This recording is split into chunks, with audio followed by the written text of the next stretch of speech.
Hey everybody, today I'm going to be reviewing Seven, and this is a film that came out in 1995 and it was directed by David Fincher. For me, this is really Fincher's first film that showed what he was capable of in terms of his auteur vision, and it certainly put him on the map in terms of Hollywood. I'm not going to count Alien 3, which is the first feature film that he did, mainly because it's part of an existing franchise and because I just don't really like it. But when Seven came out, people were maybe kind of put off a bit, and they were certainly disturbed because Seven was more grisly than most films were at the time. It certainly allured people into this very murky, macabre, grotesque filter that Fincher views the world through. This film is very traditionally structured, and there isn't really that much in the big scheme of things that is new about it necessarily. And of course, there are tons of gimmicks and a lot of cliches. But at the same time, I think all of it is achieved with this level of sophistication and kind of a fluid style that maybe we hadn't seen before. With Fincher, he has this kind of meticulous eye and this technique that is so fascinating, and the level of craft of it is so elevated compared to what we see oftentimes. The film is about two detectives that are living in this decaying modern city where it just happens to be raining all the time, and they're both hunting a serial killer that bases his killings on the 7 deadly sins, and that's kind of how he leaves a trail of breadcrumbs behind. I've said this before, but one of the big criticisms of Fincher in the past has been that he tends to tell the same type of story over and over again, and I think that's true in the sense that he's always telling very kind of black noir style films that are often depicting detective stories and murder mysteries. But for the most part, that's never really bothered me. I think that that's just the framework in order for him to be able to tell greater, more existential themes, and you see that throughout his career. Every artist, particularly the auteur artists, use repetitive devices and themes in their work depending on what they've been affected by and what they believe in. In the case of Fincher, it's very clear to me at least that he sees humans as this very kind of fucked up race that's very dark and twisted and obsessive beneath that facade. And he explores these themes in such interesting ways and through such interesting characters, and I think that this film is no exception. I like the relationship between the two detectives, between Detective Mills, played by Brad Pitt, and then Detective Somerset, played by Morgan Freeman. They are quite a contradiction, and this is a duo that we've seen over and over and over again in the movies. There's nothing new here. It's, you know, that same idea of having Morgan Freeman play the wise, thoughtful, kind of worn down veteran of the police force, and then you've got this kind of young recruit who is much more kind of cocksure and extrovert and naive. You need that fresh take with Brad Pitt as well as that kind of worn down, cynical point of view of Morgan Freeman in order to offer multiple points of view in terms of just the ideas conveyed in the film. With the wrong actors, they could have easily failed in this department because, again, these are kind of rehashed stereotypes, but they luckily have Morgan Freeman and Brad Pitt who offer a lot, I think, to the roles. I've always seen Brad Pitt as more of a physical actor rather than a deep actor, which serves him well in this role. And Morgan Freeman, honestly, I think this is one of the best performances. At least, I think it's one of my favorite performances he ever gave. He's just so good at playing these very pensive, subtle characters. He never exerts more energy on screen than he needs to.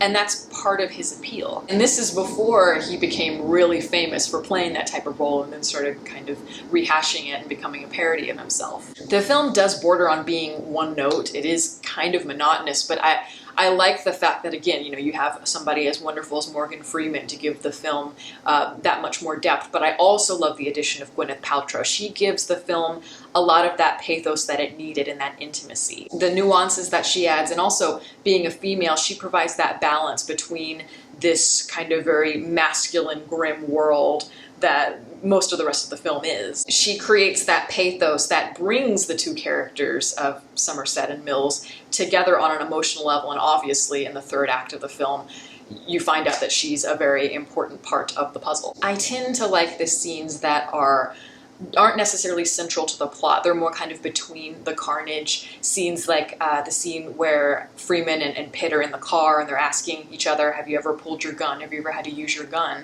on the job? I love those little scenes like that because they offer just really interesting nuances. You see the characters fleshed out in interesting ways. You've got the new school and the old school of thought that are always at odds with each other. And as different as these two are, they share a common trait, and that's something that all human beings possess, and that's one of the reasons why they're able to work together. They share that obsession and that darkness within. We are all fascinated by serial killers and murders and things like that because we know we all have those capabilities to commit those kinds of acts. Most of the time we never escalate to that level, but we do have the capabilities because we're all humans that possess these sort of emotions. That's a motif not only that you see in these two characters, but throughout all of the Fincher films. One of the problems I have with this movie is the third act. And that's when the villain is revealed, and the villain is John Doe, played by Kevin Spacey. Of course, I don't have a problem with Kevin Spacey. He's always wonderful in what he does, but I take issue with how the character is written. All of the themes that the film is trying to tackle end up all being embodied in this one singular villain.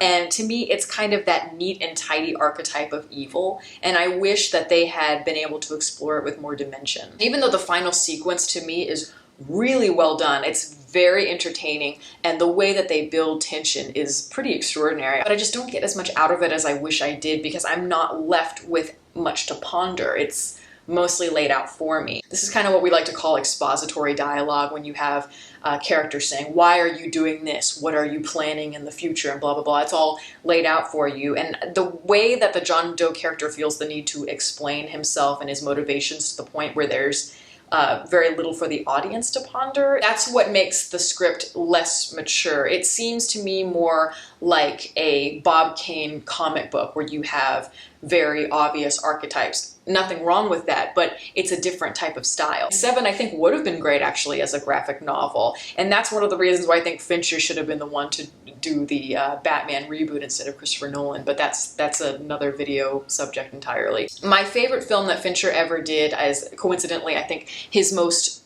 underrated film, and that would be Zodiac. I think that came out, I want to say, like 12 years after Seven. And to me, it is the fully realized, mature version of what Seven should have been. When you think about it, the premise and the concepts are almost identical. Zodiac, for me, is more subtle. I like the way that it is able to weave the themes into the plot into a way where you're not seeing the puppet strings as much. The story devices just blend so effortlessly into the film, and it leaves you with this ambiguous ending. Some people don't like it, but I like that idea because it leaves me with a lot more to ponder. What is the film trying to say? And it's not all just kind of laid out for me. And it's also quite aware of its conceits, whereas I don't think Seven is all the time, and that's why I find Zodiac to be a stronger film. But considering the fact that Seven is Fincher's real venture into film and doing what he wants, I think it's still a really well done movie, and it grabs your attention and makes you take note that this guy has serious talent as a creator. This film is pulp entertainment, but it's high pulp entertainment. It's sophisticated. I see Fincher as almost being like a modern day Hitchcock. And if you are a Fincher fan and you've never seen this film, this is kind of one of those must-sees. And that is my review. Thank you all for listening. If you'd like to follow me on Twitter, the link is below. And you can also like my Facebook page and link below that. Catch you next time.